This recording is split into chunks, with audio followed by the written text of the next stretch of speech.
What's up? Welcome into the Recruiting Roundup brought to you by IBEW Local 640. I'm Claudia Collins, and joining me from the University of Arizona, we've got Jordan Ham to talk about all the news that's been going around in college football. But when it comes to the Wildcats, we've had two additions from the high school football scene in state. First with Elijah Rushing a few weeks back, and now we've added quarterback Demond Williams Jr. out of Basha.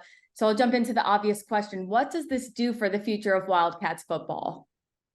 I mean, recruiting is the lifeblood, and in-state recruiting for elite athletes like that can put Arizona into a completely new chapter in terms of their success level. We've seen this time and again with some of the programs coming into Arizona. It can create a snowball effect where you have these top guys looking at Rushing saying, he chose Arizona. Demond Williams, after committing to Ole Miss, decided to flip to Arizona. All of a sudden, they want to play with. It's a small world, so players want to play with really good players, and especially if there's familiarity, this really could start quite the snowball effect for Arizona recruiting. And I think that's their plan, is the snowball effect. They want guys to flip. I've talked with Demond recently about him and Elijah's plans to kind of, tag team and flip the state. And this is what he's had to say about what their plan is to build a class. We've always just been in contact. I've known him for a long time, since he was like 7th, 8th grade.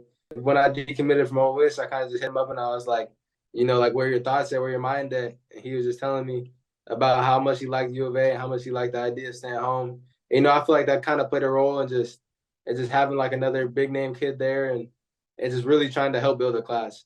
Especially if you're an in-state kid, just coming here with a top offense and building up a defense from the ground up, and then being able to come in and compete and just be ready to win games. And with that, Jordy, do you have any inside look at what it is the Wildcats are doing to really attack this in-state recruitment?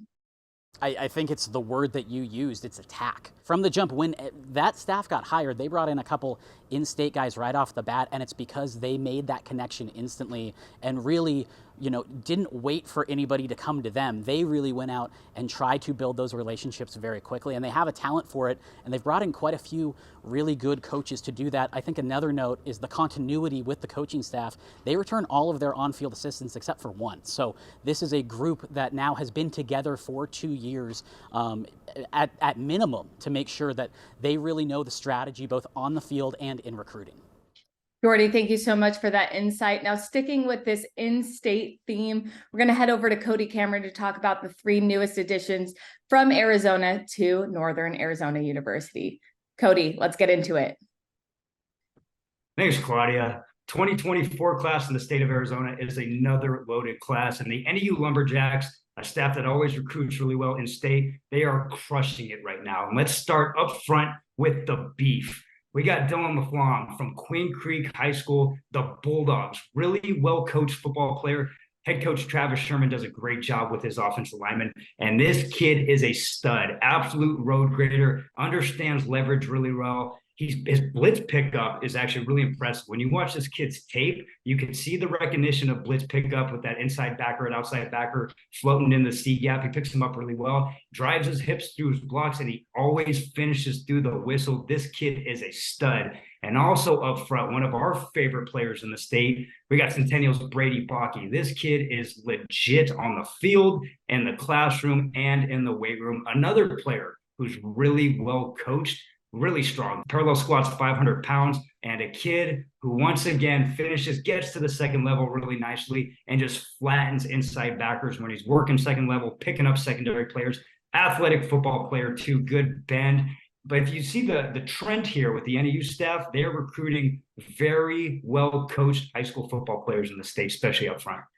I want to refer back to Bakke for a second, because if that name sounds familiar on this segment, it's because he's someone that we highlighted for doing all the things right when it came to recruiting, the way he set up his Twitter profile, posting those tweets of him doing the squats and all the heavy lifting, all of those things he was doing right. So if you want to look back at that segment, head to sports360az.com. But the last guy that I want to talk about out of Basha, Javery Mayberry, someone that Coach McDonald said, hey, he's going to be our most heavily recruited guy in the spring.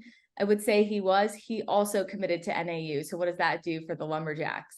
mutual interest really quickly with Jabry's recruiting. And, he loves the NEU staff, especially those offensive coaches. And the NEU coaches absolutely love him. He fits in that scheme perfectly, checks all the boxes with frame, 6'5", 230. He's also nasty in the run game. He's going to be really, really good in that RPO game, the play action game. He's also a threat in the red zone. He's a mismatch disaster if a defensive back has to come down and lock him up in cover 0, cover 1 scheme.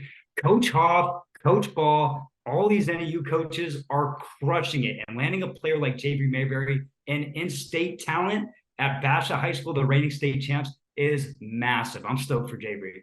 Thank you so much for joining me, Cody. For more on recruiting, head to sports360az.com.